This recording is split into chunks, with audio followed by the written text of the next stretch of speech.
C'était l'euphorie pendant genre 1 heure et après c'est fini. Chers amis, Boker Tov, ou Beshem Hashem, Naaseh ve Natzliach, Be'ezrat Hashem Barach. On est aujourd'hui le mardi 13 du mois de février, le Dalet du mois de Hadar Alev, shiur acheté par Valérie Mimi Ayekara, Bracha, Revacha, Vatzlacha, pour l'élévation de l'âme de leur beau-frère et oncle Alain Victor Ben Esther, Zikron le Bracha. Roi Hashem, Tenachenu, Began Eden Elon, Chol Ashorvim, Moufren. On pensera en même temps à l'élévation de l'âme de Moravi, Elio Ben Hamsat, ou Alav Shalom, Shayom Yom Kudato.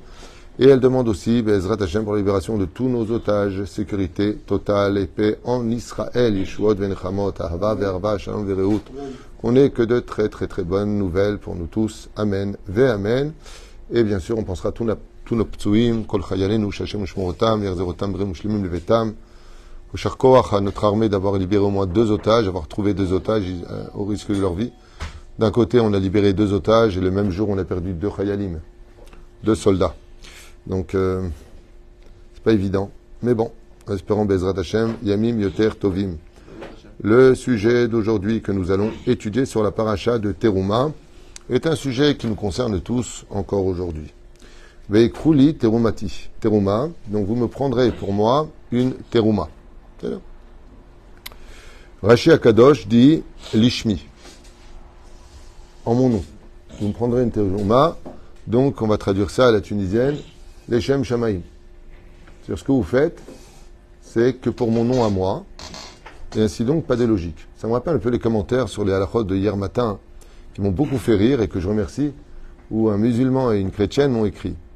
Un musulman qui écrit à propos de ce qu'on peut acheter ou pas sa baguette dans une boulangerie non cachère. Et j'ai beaucoup aimé le commentaire du musulman qui dit je remercie Dieu d'appartenir à la religion musulmane. Vous êtes trop compliqués les juifs. N'importe quoi, ça tu peux pas, mais si c'est comme ça, alors c'est comme ça, alors si c'est pas comme ça, alors c'est pas comme ça. Nous, c'est beaucoup plus simple. Qu'est-ce que je suis heureux d'être musulman, qu'est-ce que j'ai rigolé quand j'ai lu ce commentaire. Et le deuxième, c'est une chrétienne qui dit, moi j'aime bien les juifs, mais qu'est-ce que vous êtes compliqués dans vos lois, c'est tellement plus simple chez nous. Donc voilà, c'était 2 commentaires qui m'ont beaucoup fait rire parce qu'ils ont tellement raison. Ils ont tellement raison, qu'est-ce que c'est compliqué d'être juif, et je suis content que certaines personnes non juives se rendent compte de combien notre vie est compliquée, donc ainsi donc, il ne faut pas nous la compliquer encore plus, s'il vous plaît. Notre vie est déjà très compliquée. Alors quelqu'un m'a posé la question, puisque j'ai montré ces 2 commentaires hier, et il m'a dit, qu'est-ce que vous en pensez? Je dis, mais ils ont raison. Nous-mêmes, on a réagi comme cela. Dans ma Sechet Shabbat, Bedaf Pechet, Amoud Aleph, il y a marqué là-bas que Akadosh Baruch Hu a renversé la montagne sur notre tête, et nous a dit, si vous n'acceptez pas cette Torah-là, eh bien, je vous tuerai ici même. Alors que juste avant, on a dit Naaseh Venishma. Alors, Erzem Istader. Comment ça peut s'arranger? D'un côté, on a dit nous ferons et nous comprendrons. Pourquoi venir nous menacer de mort si on ne reçoit pas ta Torah? Eh bien, c'est exactement leur réflexion. Quand on a eu la Torah, Chazal, ils disent Dieu nous a présenté la Torah écrite. Donc on a dit ok, la Torah écrite, le rouleau, bon, on va le faire. Mais après, il nous a apporté les Mishnayot, les Agadot, les Gemarot, les Halachot. Allô, c'est quoi tous ces livres derrière? Il dit ça, c'est les lois. Et qu'est-ce qu'on a répondu? Attends, c'est de l'arnaque. On ne l'avait pas dit comme ça. Le pain, on l'achète, d'accord. On va dire à Motsi, d'accord, mais pas plus que ça. On va pas rentrer maintenant si la boulangère, elle est juive ou elle n'est pas juive, et comment elle l'a fait, comment elle l'a pas fait, si ça vient de chez elle, si ça vient d'une usine. Et ça devient compliqué ton histoire. Aaron, et que Dieu nous a répondu, et vous avez dit Naaseh Venishma. Ainsi donc, pour pouvoir conquérir la Torah, si tu gardes ton intellect comme ce musulman et cette chrétienne qui ont réagi avec l'intellect. C'est vrai qu'au niveau de l'intellect, ils ont raison. C'est compliqué d'être juif. Comment tu mets tes chaussures? J'aurais pas fait ça encore. Un juif, comment il doit mettre ses chaussures? Non mais attends, tu dis ça à un psychiatre, il t'enferme dans l'hôpital psychiatrique. Hein. Non mais franchement, hein, il va... Meir, s'il te plaît, prends tes cachets, mamie. Il met la chaussure droite, il met la chaussure gauche, il faut qu'il attache la chaussure gauche, après il attache la chaussure droite. Mais d'abord, il doit mettre le pantalon, sinon il enlève ses chaussures. Non, ça, c'est pas... non mais je veux dire, tu deviens chèvre, franchement. Le matin, tu te lèves, tu n'as pas le droit de parler, si ce n'est que de dire d'abord Modéani les Fanecha. C'est-à-dire qu'on est quand même vachement téléguidé, quoi, d'être juif. Tu n'as pas le droit de penser à ça, tu n'as pas le droit de dire ça, ça c'est assourd, ça c'est permis. On te dit ce que tu dois penser, ce que tu dois dire, ce que tu ne dois pas dire, ce que tu dois faire, ce que tu ne dois surtout pas faire, ce que tu dois toucher. Attendez encore, j'ai pas fait les lois de ce qu'on doit toucher ou pas. Il y a beaucoup de sujets à développer là-dessus dans le Shulchan Aruch. Ça, je peux toucher, ça, j'ai pas le droit de toucher. Dans quelles conditions je peux toucher? Où est-ce que tu vas? C'est très compliqué. Et vous savez pourquoi? Parce que tout cela est en rapport avec la paracha de Teruma. Vekruli et Terumati. C'est que si tu vis avec Dieu, tu vis selon ses lois à lui, ses préceptes à lui. Et les lois de Dieu ne peuvent pas être des lois logiques pour l'homme humain. C'est bien beau de dire les lois de Dieu sont impénétrables, alors arrête de prendre sa place. Si tu ne peux pas être lui, il ne joue pas à son rôle. Et c'est pour cela que dans la Torah, par exemple, jamais un homme peut aller voir un rabbin en lui disant j'ai fauté. Et le rabbin ne peut pas lui dire t'es pardonné. C'est impossible chez nous. Pourquoi? Parce que le seul qui peut pardonner, c'est Dieu lui-même. C'est Pérouche Alavar pour lequel nous allons étudier un sujet de Rabbi Yehuda Tzadka, Alav Shalom. Donc je rappelle ici que, aussi bien pour la philosophie que pour le reste, on représente la Torah et la philosophie de la Torah et non pas celle de Aristote, Platon, tout Socrate, et que les enseignements que nous avons ici sont référencés par les plus grands rabbanim. Pour les professeurs, pour les cours de philosophie, nous avons mon ami ici, Jacques Lévy, professeur de philosophie, que j'aime beaucoup d'ailleurs et que j'estime beaucoup. Lui, il sait ce qu'il a dit Descartes, lui, il sait exactement ce qu'il a dit un tel ou un tel.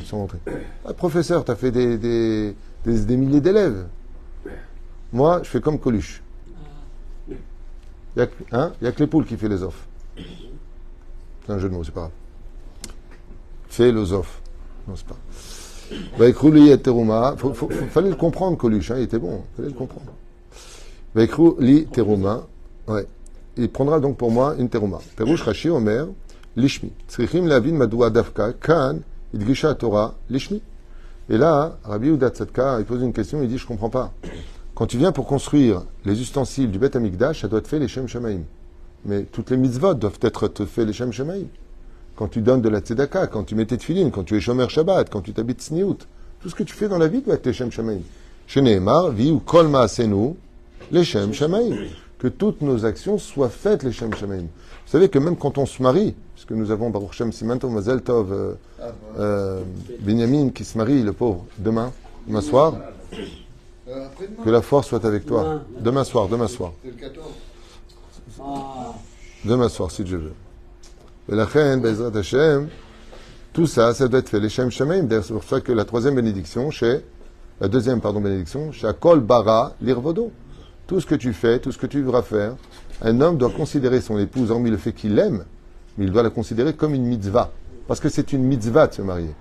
Et quel avantage on a à considérer sa femme comme une mitzvah d'après toi, Binyamin? Quel avantage? On se donne à fond et on respecte la mitzvah. Ah, ceci étant, combien même tu devras faire d'elle une colombe, n'en sois pas pour autant un pigeon. Ça aussi, c'est de la philosophie tunisienne, par contre.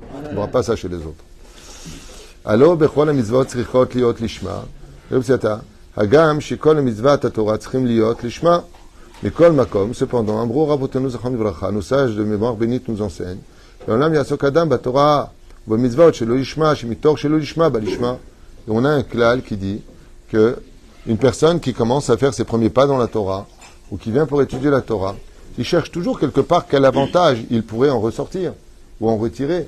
Ça veut dire, ok, j'ai étudié la Torah, mais qu'est-ce que ça me donne de plus dans la vie? Il est très compliqué d'exister et de vivre en ne faisant que donner sans jamais prendre. Et la Torah, elle a un problème de base. C'est qu'elle te dit, fais tout et ton salaire après la mort. Il faut vachement d'émouna pour se lancer dans le monde du judaïsme. C'est pour ça que Kadosh Hu Shomer et Gerim. Pourquoi est-ce que les convertis ont une place si importante dans la Torah, au point d'en être la racine de la Torah orale? C'est parce que ce sont des gens qui n'avaient que 7 mitzvot à pratiquer. 7 mitzvot, c'est tout. Nous, on en a 620, 613 plus 7. Donc, c'est quand même très, très compliqué d'être juif.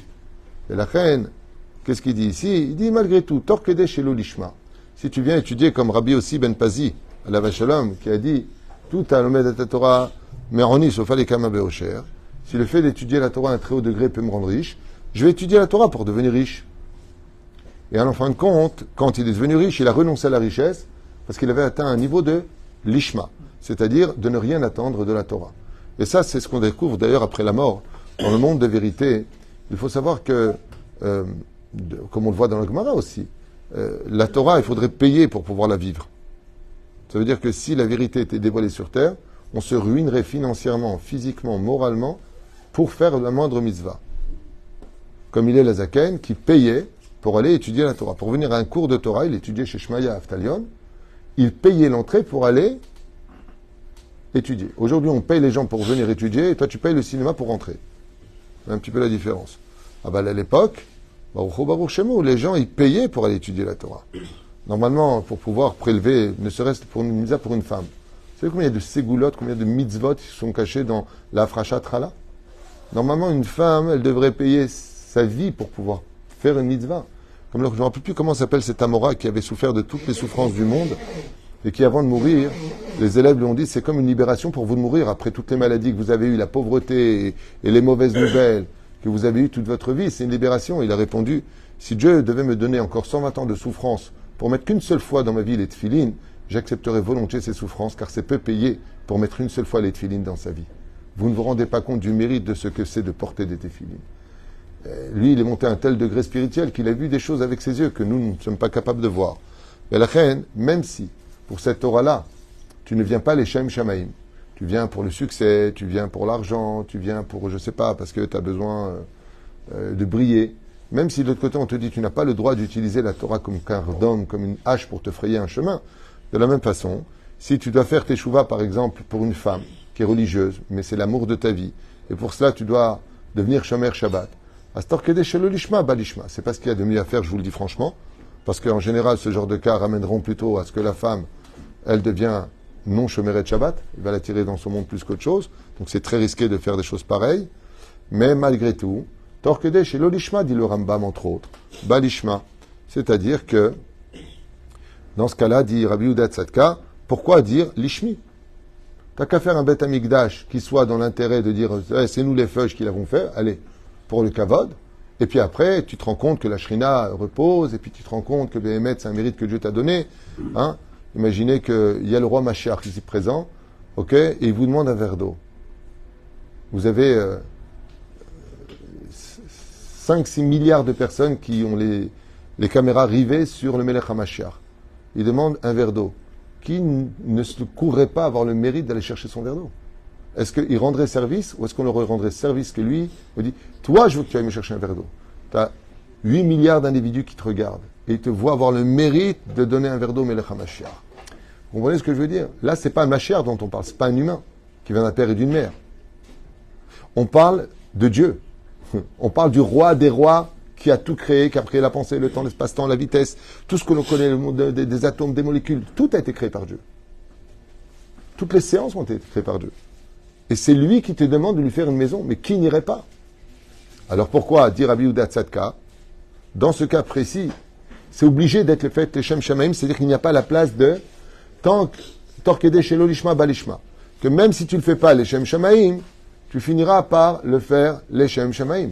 Zot Hashela. Est-ce que vous avez une réponse? Je répète la question? Tu n'as pas compris la question. Pourquoi toutes les mitzvot de la Torah peuvent être empreints d'attente et de patience que d'intérêt tu passes à sans intérêt, tandis que pour la construction du Beth Amikdash, tu es obligé de le faire que sans intérêt, que pour Dieu. C'est ça la question que pose Rabbi Yehuda Tzadka. Ok? Et il dit comme ça, Ta'ama. ולכן הדגישה התורה, לי לשמי, שהשכינה לא תשרה במשכן רק אם עושים לשמה. Et la réponse de Rabbi Yehuda Tzadka est une réponse explosive pour nous, car la Shekhinah ne peut reposer sur un ustensile, sur un élément ou sur une personne que si elle le fait les Shem Shamaim. Ce qui fait que si tu fais une maison pour Dieu, elle te sert à rien cette maison, Dieu ne va pas résider là-bas. Pourquoi? Parce qu'elle ne vient pas de ton cœur. La reine Katouv Mikol Ish Asher Idvenu Libo. Lo Levavo, Libo. Quelle différence y a-t-il entre Levavo, Levavecha, Yetzeratov, Yetzerara? Là, par contre, Yetzerara, il y a du Yetzerara. Libo, c'est sans Yetzerara. Ça veut dire que ce que tu dois faire, si tu veux que la Shrina réside uniquement chez toi, c'est que tout ce que tu as chez toi soit les Shem Shamaim. Sur ce, qu'est-ce que vient nous faire comme clin d'œil en 2024 de l'ère vulgaire, cette Torah extraordinaire? Vous voyez, quelqu'un qui achète un stylo, est-ce que la Shrina va résider là-bas? Non. Elle ne va pas résider là-bas. Elle ne va pas résider là-bas. Un stylo, pourquoi la Shrina serait là-bas? Si tu viens et que tu sanctifies ce stylo, et que ce stylo-là, il ne va pas remplir d'échecs, enfin d'échecs à la vache shalom pour les jeunes, à notre époque, il y avait ce qu'on appelle les chéquiers, hein, c'est en train de disparaître, que ce stylo-là, comme tu viens très bien de le dire, il va écrire que des livres, et les Mukdash les est. Maintenant, pourquoi tu fais une chose pareille? N'importe quel tzilo peut écrire des livrets Torah. Pourquoi tu as besoin de faire ça? Mais toi, ce que tu vas faire, c'est en l'honneur d'Hachem avoir ce stylo. Il faut faire attention, il ne peut pas servir à autre chose. Ouais. Tout de suite, la Shrina vient reposer sur ce stylo. À partir du moment où tu fais une mitzvah, les Shem Shamaim, Mazé Zouk Shezacha Shrina Shrouya Benehem, un couple qui va avoir le mérite, la Shrina mérite. Mais quel mérite faut avoir pour que la Shrina mérite? S'il s'épouse les Shem Shamaim, que rien n'attend rien de l'autre, qu'il est là pour l'autre. Parce qu'il y a une mitzvah de faire les mishpechotam, les vetavotam, de créer une famille juive. Parce que cette personne, je l'épouse pas parce qu'elle a des belles formes, mais parce qu'elle a de belles midotes. Après, tu rajoutes les formes. Sinon, tu es une vie difforme. Et la reine, en résultance de cela, si tu te maries les Shem Shamaim, tu viens étudier les Shem Shamaim, eh bien, toi, tu t'es vidé. Alors, le créateur, qu'est-ce que tu y gagnes? Quand tu viens étudier pour le kavod, parce que tu as envie d'être avec des copains, parce que c'est la mode de faire tes chouvas, tu es rempli de toi. Donc, Dieu ne peut pas résider. Mais quand tu viens étudier les Shem Shamaim, quand tu fais une mitzvah les Shem Shamaim, tout de suite la Shrina vient te remplir. Ce qui fait que quand tu vas faire les choses, tu les vois non plus avec tes yeux à toi, mais tu les vois avec les yeux d'Hachem. Et quand est-ce qu'on peut le faire? Quand est-ce qu'une épouse ou un mari, il est tout le temps présent pour sa femme? Je suis désolé de le dire à voix haute, mais j'ai tellement de shlom bayit, tellement tous les jours. Et Lionel il rigole là-bas au fond parce que il peut en témoigner, travaille à côté au bureau. Et j'en reviens souvent à dire une phrase qui remet beaucoup des choses en question. Je dis au mari ou à la femme, vous savez quel est votre problème? Vous aimez votre mari ou vous aimez votre femme, mais vous n'êtes plus amoureux. Et là, il y a un regard. Il y a un regard, comme tu viens de dire, quelle différence? Il y a une grande différence. Tu sais, aimer, c'est un niveau. On aime tout. Moi, j'aime le poisson, par exemple, quand il est mort dans mon plat, bien grillé, bien ouvert, avec du citron. Mais être amoureux, ça ne peut pas s'exprimer. Jamais, tu ne pourras jamais dire « Oh, je suis amoureux d'un poisson à manger ». Jamais. On dit « j'aime ». Aimer veut dire que c'est un amour dans le judaïsme, empreint de positif, mais aussi de négatif. Être amoureux, tu n'attends rien. Quand tu es amoureux d'une personne, alors vous le verrez très souvent, mais attends, mais tu n'as pas les yeux ouverts. Elle te manipule, elle t'utilise, elle t'humilie. C'est l'amour de ma vie. Quand tu as le mot amour, ouais, qui vient du mot, donc, amoureux, quand tu es amoureux, l'amour rend aveugle. Pas le j'aime rend aveugle. Tu peux aimer, mais souvent, on le dit. J'aime, mais avec certaines limites. Mais amoureux, c'est très souvent sans limite. L'amour rend aveugle, le mariage rend la vue. Parce que le but de l'amour, c'est de le maintenir comme étant amoureux. C'est pour ça qu'il faut faire attention à ce que l'on est. Ne vis jamais l'autre comme un acquis. Fais attention à ce que tu dis, ce que tu te comportes, tes formes. Fais attention, si tu veux qu'on t'estime, le côté amoureux pour le maintenir et ne pas le descendre. En tout cas, moi, dans mes études, j'ai constaté qu'il y avait une différence entre aimer et être amoureux. Je pense que tout le monde peut le comprendre facilement.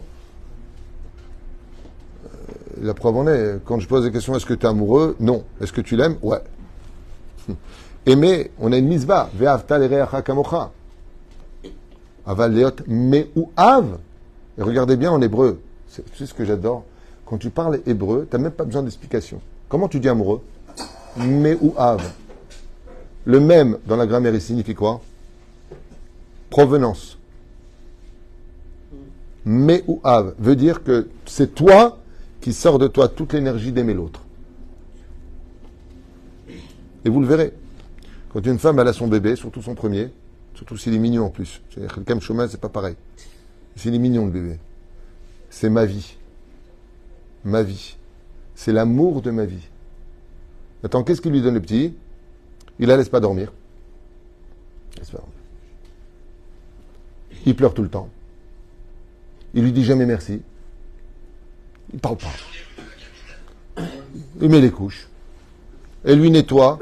Et elle fait l'analyse de la couleur de ses excréments. Et elle dit, chérie, viens voir. Trouve pas qu'il a peut-être un problème? Moi, jamais ma femme m'a fait ça. Lama. Parce que quand tu aimes, même les excréments, ils ont de la valeur pour toi. Quand tu es amoureux. Quand tu es amoureux. Les éperouches d'Ava. Lishma, libo, mikolish, asher idvenu libo. Pour pouvoir travailler à Hachem, les Shem Shamaim, faut être amoureux. Il y en a qui vont même l'utiliser, ça tu le sais très bien. Certaines religions qui vont utiliser cette explication extraordinaire, c'est qu'ils vont rien te demander, juste te demander de tomber amoureux d'eux, de l'aimer, qui s'appelle l'amour de Dieu. De passer uniquement par l'amour de Dieu. D'où est-ce que ça a été pris? De cette dimension ici. En paracha de Teruma, ce que nous demande Hachem pour faire les Shem Shamaïm, c'est tout ton cœur. Car si tu m'aimes de tout ton cœur, c'est tomber amoureux. Et ce qu'il y a d'extraordinaire, c'est que dans le Beth Amikdash, les gens qui rentraient à l'intérieur du Beth Amikdash, on a plusieurs Gemarot sur ce sujet-là, et Parchanim, commentateurs, quand les gens rentraient au Beth Amikdash, ils ressentaient tout de suite un bien-être hors du commun. J'aimerais vous donner un exemple de témoignage. Oui. Comment Dieu peut demander ce qu'on l'aime? Comment est-ce que Dieu peut demander qu'on l'aime? Alors, c'est une très bonne question parce que l'amour est un sentiment, c'est pas une raison. 2 plus 2, ça fait 4. À la limite, on ne peut pas te demander de l'accepter. C'est une très bonne question. La réponse est dans la suite. Voici exactement ce que j'attends de vous. Voici les matériaux à utiliser. Voici les barres et les anneaux. Voici la tenture. Voici comment vous devriez le faire. Et là, on va partir dans un délire de demande dans la paracha de Teruma, de Tetzavé, de Kitissa. Et là, tu vas répondre à ta propre question. Kadosh Baruch Hu, il nous demande de l'aimer. Imaginez maintenant, d'ailleurs, comme ça se passe sur les réseaux sociaux, tu m'aimes? Tu veux être mon ami? Ou en Israël, Achi. Moi, je trouve ça merveilleux de s'appeler tous des frères. Mais alors comporte-toi vraiment comme un frère, quoi. C'est vachement beau d'utiliser des termes, des mots, des significations. La question, c'est comment tu les vis. Et moi, c'est pour ça que je dis qu'il faut faire très attention à ce côté. Lui, c'est un ami. Ou alors, j'entends souvent ça. C'est mon meilleur ami. Tu sais ce que c'est ton meilleur ami? Quel rapport et quelle horreur, Meir? Quel rapport? La reine, Bisiata d'Ishmaïa, pour répondre à la question du professeur Lévy, qui est une très bonne question, comment aimer Dieu? Alors, 2 réponses je vais te donner pour ne pas m'attarder parce que ce n'est pas le sujet d'aujourd'hui. La première, tu ne peux l'aimer réellement quand tu te vides de toi-même. Ça veut dire vide ton cœur. Achar devenu libo. Je veux tout ton cœur. Donc il faut le vider. Il faut s'annihiler. Exactement. Le Rambam l'utilise beaucoup dans ses explications. Donc complètement, oui, tu as raison. C'est pour ça que c'était l'Uchida, il dit, la Torah a été donnée dans le désert, par Moshe, par le Sinaï, et tout ce qui est humble. Donc il faut se vider, absolument. D'ailleurs, tu verras que c'est une personne qui est même en chidour, qui a trop de soucis. Il aura du mal à aimer la personne qui est en face de lui parce qu'il n'est pas avec elle. Son cœur est prisonnier d'une autre femme, d'un événement, d'une situation ou d'une peine. Mais la reine, si vous voulez Bezrat Hashem, aimer Hashem, la première règle c'est de se vider, la deuxième c'est de s'investir. Et là, si vous regardez bien, Akadosh Baruch Hu, il montre à Moshe. Par exemple, Dieu, il va lui dire, fais-moi une menorah. Il dit, j'arrive pas à comprendre ce que tu me dis. Il lui montre la menorah. Mais fais-la toi la menorah. Zeksh. T'es Dieu. T'as créé l'univers, la terre, l'espace, tout ce qui se passe, les étoiles. Apporte une menorah. Vezéou. Il dit non, c'est parce que si je t'apporte, tu ne vas que m'aimer. Si tu l'as fait, ça va changer les choses. Chacun est venu apporter de l'or. Moshe Rabbeinu, lui tout seul, aurait pu construire tous les éléments du Beth Amikdash. Pourquoi ne l'a-t-il pas fait? Il avait l'or et l'argent, lui tout seul. Hein? Il a montré le modèle. Oui, c'est ce qu'on a dit, il lui a montré le modèle, mais ça ne répond pas à la question. Pourquoi il a demandé à M. Lévy, à M. Tartampion de la Bretonnière, à Auguste Pignard d'Ahmed Beuvron, pourquoi est-ce qu'il a demandé à tout le monde de participer? Parce que le fait de donner, c'est développer de l'amour. Tu sais, quand dans des couples, par exemple, les gens sont passés de amoureux à je l'aime encore, mais bon, cette phrase-là, moi, je parle en mon nom personnellement, la seule chose que j'y ai trouvée qui soit référencée, c'est s'investir. Dans ce cas-là, réinvestis-toi. Fais-lui des bons plats. Va pas acheter la macolette ici, prends la voiture, va de l'autre côté. Dis pourquoi? Parce que le fait d'aller chercher loin l'or, l'argent, et de construire, et le cuivre, et tellement de détails, et tellement de choses, va développer de l'amour. Tout comme un enfant. Pourquoi est-ce qu'il développe chez ses parents ce côté amoureux qu'ils ont pour lui, non pas le fait qu'il l'aime, parce qu'il ne cesse d'aller pour lui. Qu'est-ce qu'il prend? Cette poudre-là, j'ai un peu l'impression qu'il la digère bien. Non, pas ses couches, elles lui ont fait mal. Moi, jamais ma femme machin. Ce type m'a dit, celui-là, il va être bien ou pas bien. Mach, ouais. Il y a des essais. Il faut le faire pour le méchant. Hein? Il y a des essais pour l'enfant. Là aussi, il y a eu des essais. Il y a eu 10 menorahs au premier temple. Après, il n'y a qu'une menorah. Mais peu importe l'idée. L'idée à retenir, c'est pas le domaine technique. L'idée à retenir, c'est l'investissement. Quand tu veux, par exemple,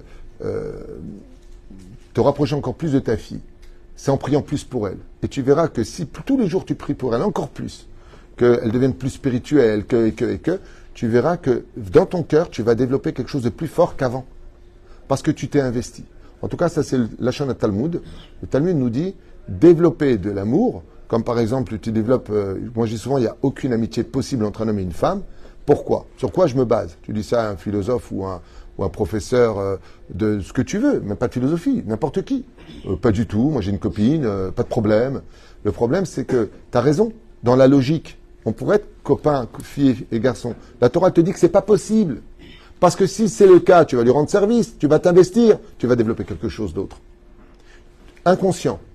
À moins que vraiment la fille ne te plaît pas du tout, le mec ne te plaît pas du tout. Aval zelonachon. Zelonachon. Même la proximité de l'inceste dans le judaïsme, elle te dit qu'un garçon qui est avec sa sœur, ils ne peuvent pas s'embrasser. On ne se fait pas la bise entre frères et sœurs selon la halakha. Le Rambam, il dit c'est un hamor s'il embrasse sa sœur. Et ça va, c'est ma sœur, vous êtes devenus fous les juifs ou quoi? Oh, ziva, refrais. Ouais. Ça existait avant la... Nachinami. Mais pourquoi ça? Parce que même de venir faire la Bible, c'est un investissement. Dès que tu t'investis pour quelqu'un, tu développes des sentiments. Et c'est pour ça que les gens passent très souvent de l'amour à la haine.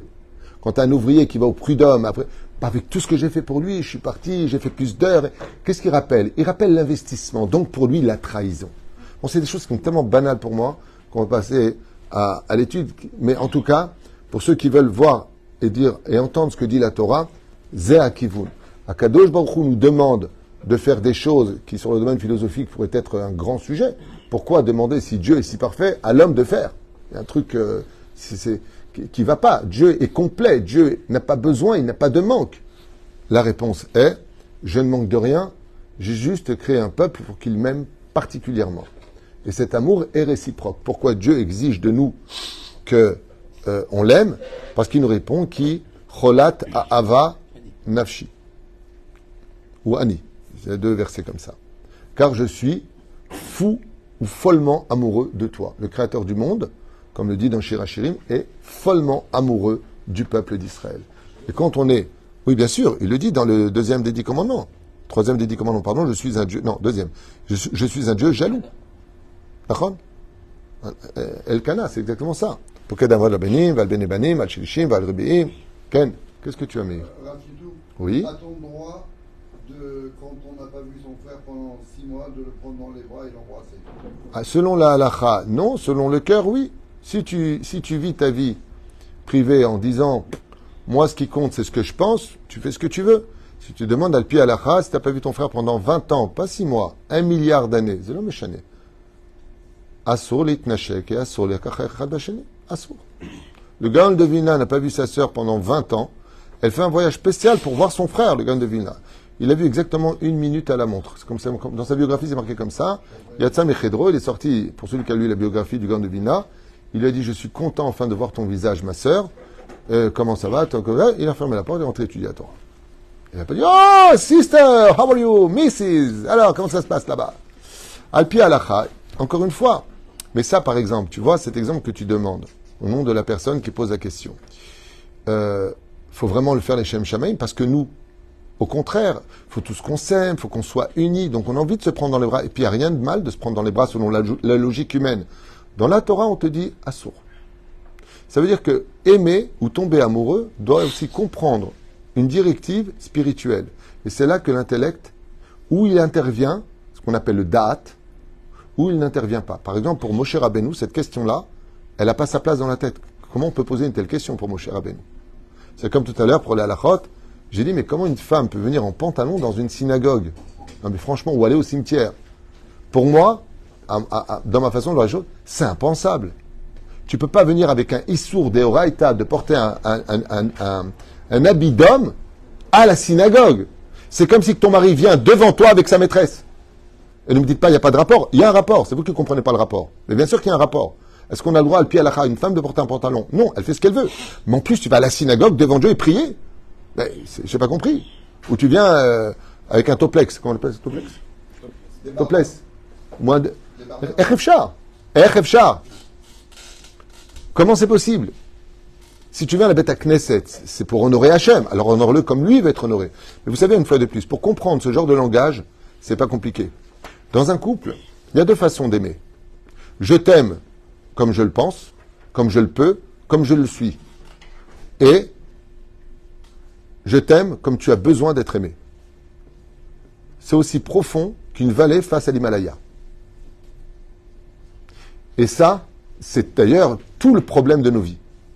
Est-ce que tu m'aimes comme tu m'aimes, toi-même, c'est-à-dire comme tu le ressens, c'est-à-dire salut, ça va? Ouais, je t'aime, salut.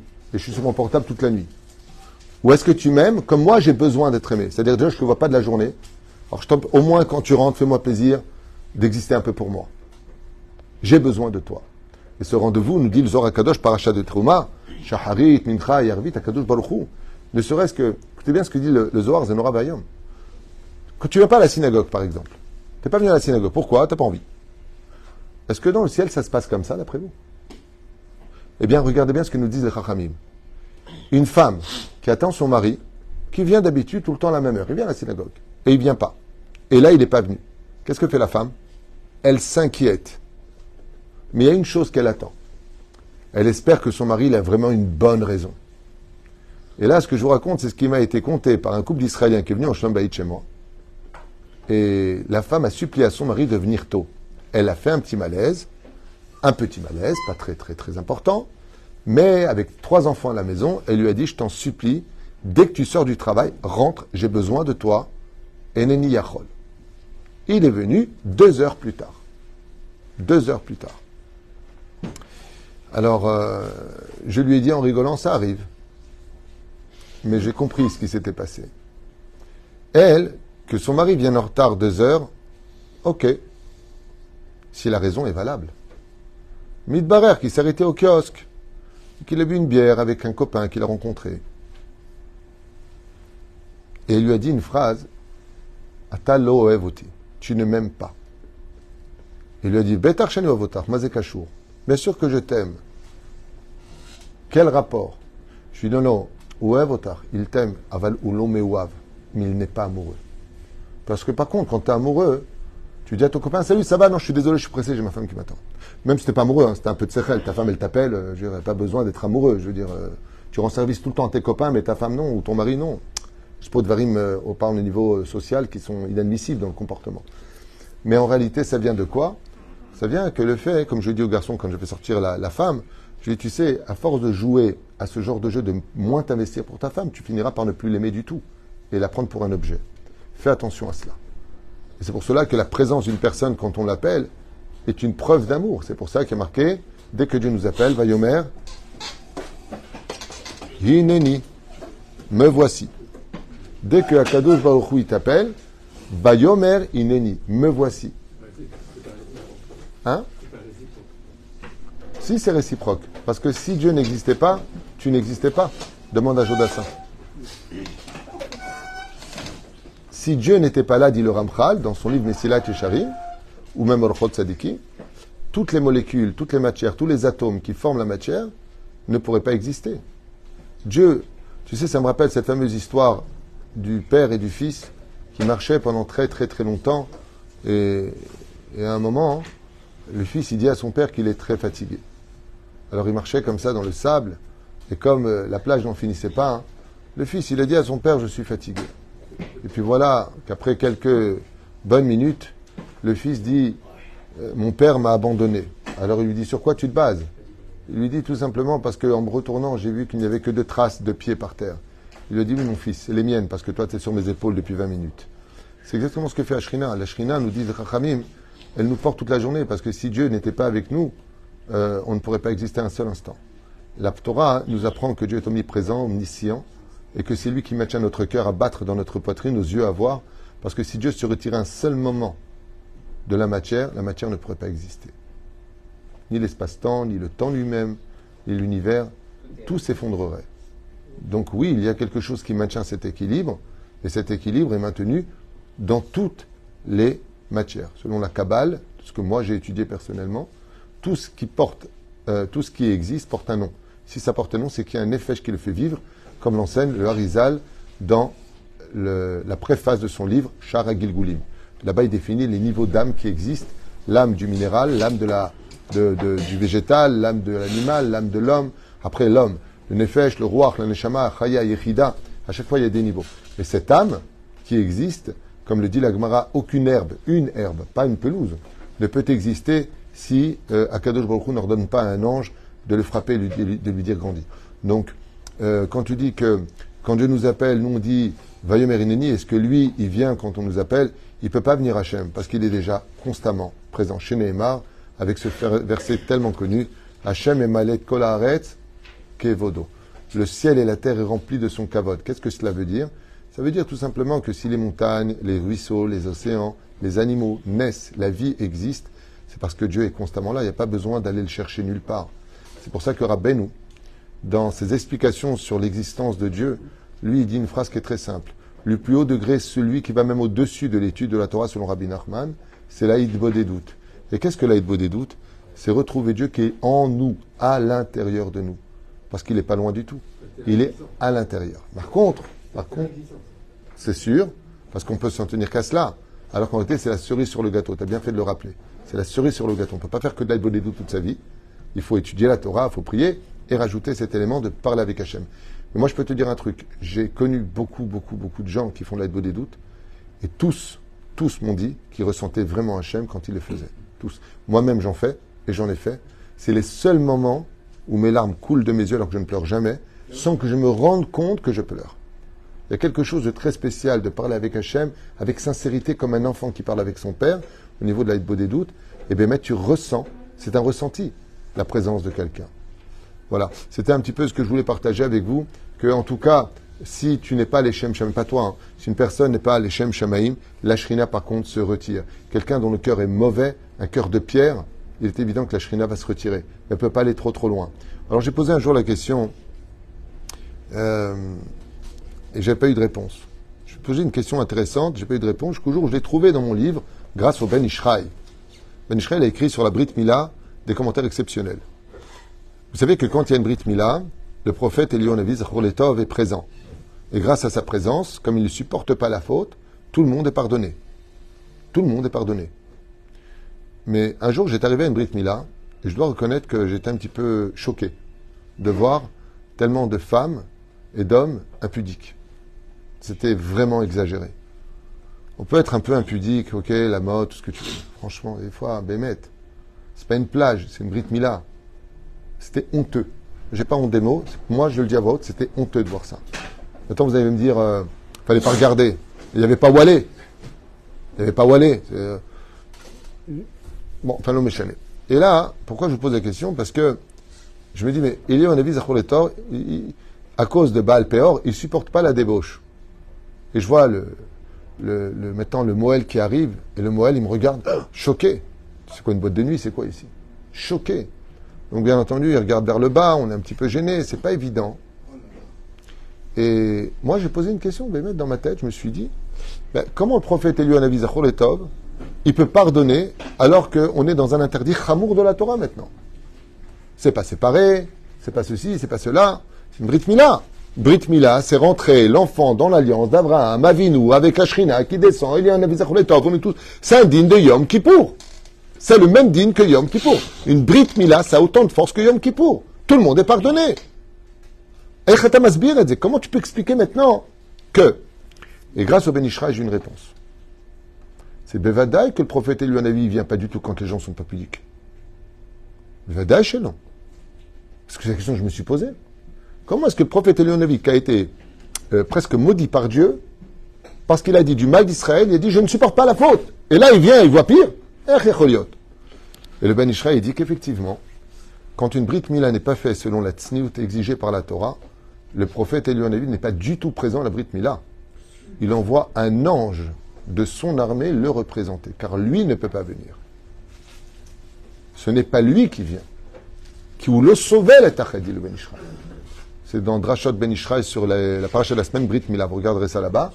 Il dit à Kadosh Baruch Hu, l'ange il dit va à la Brit Mila, tu dois être témoin. Il dit non, je ne peux pas être témoin. Là-bas, ils ne sont pas pudiques. Azmi Oler, il envoie un ange. Un ange le représentait, puis lui par contre, l'ange il a rien à treuf. Il vient, salut, ça va, ouais. Allez, Gonzès, ouais, ça va. Et vous, ça va, ça va. C'est cachère, c'est pas cachère.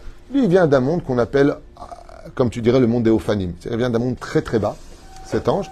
Il rapporte à Eliyahu Hanavi Zachor Letov que la Brit Mila s'est bien passée. Pour vous dire à quel point, Béhémet, il y a lieu de faire attention.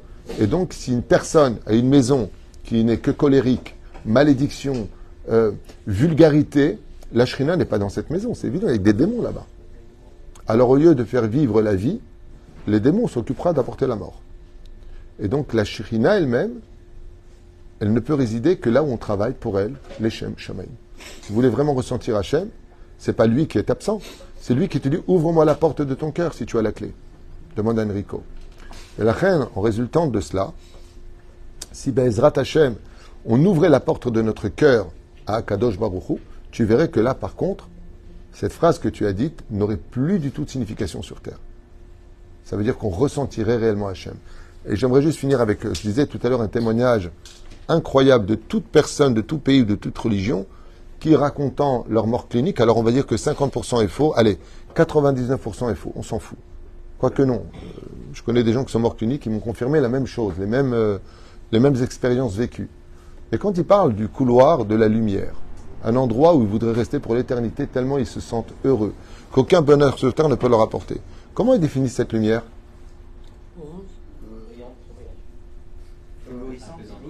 Apaisante. Non, comment il la définit? Vous l'avez jamais vu? Non, pas éblouissant, c'est un autre nom. Bon, on n'a pas le temps, je vois que vous êtes toujours pas à la page. Dans toutes les vidéos, ils disent c'est une lumière d'amour. L'amour absolu. J'en ai regardé des centaines, des témoignages, que ce soit des musulmans, des bouddhistes, des chrétiens, de qui tu veux, des juifs. Tout le monde parle d'une lumière intense d'amour. Le mot qui définit, c'est l'amour. Anaël, dans son livre, parle de cette lumière. Et elle dit c'est l'amour absolu. Pour vous dire que ce qui peut plus nous donner de joie dans ce monde à vivre, c'est se savoir vraiment aimer les uns des autres. Quand on dit Ve'avta l'ereacha kamocha zeklal gadol batorah, c'est que toute la Torah, elle se vivrait beaucoup mieux si on était tous capables, tout simplement, de s'apporter plus d'amour que de critique, de nous relever que de nous critiquer, de nous rabaisser avec du lachon hara ou du motzi shemra, d'être constamment en train de rapporter ce que font les uns et les autres. S'il y avait plus d'amour entre nous, il y aurait beaucoup moins de peur d'exister et beaucoup moins de questions vis-à-vis de la Torah. C'est un paradoxe, loi de la mort, pas de la vie. Non, parce que la mort n'existe pas. Oui, c'est un vécu. Non, la mort, c'est vivre tout simplement. Je vais expliquer ça de façon plus claire selon la Torah. Mourir, c'est continuer à vivre sans son corps. Voilà, c'est que ça la mort. C'est la plus grosse arnaque de l'histoire de l'humanité. La plus grosse arnaque, c'est de croire qu'on meurt. Mourir signifie tout simplement continuer à vivre sans son corps. C'est tout. Rien de plus, rien de moins. Seulement, comme la peau, or, sont composés du mot hiver, qui veut dire aveugle, notre corps nous aveugle de la réalité spirituelle qui nous entoure. Ce qui fait que quand une personne décède, elle est plongée dans un monde de vérité écrasante. Pourquoi est-ce que c'est écrasant? Parce que maintenant qu'il voit la vérité, il se rend compte combien Dieu l'a aimé et il a honte d'exister et d'avoir été si grandement ingrat dans sa façon de se comporter. Ce qui fait qu'on pourrait faire toutes les mitzvot avec amour, mais comme l'amour n'est pas un acquis, il est bon de craindre. Ce qui fait que si je prends les calculs mathématiques dans la Torah, je parle bien de la Torah, amour plus crainte égale joie. Hazak ou Baruch.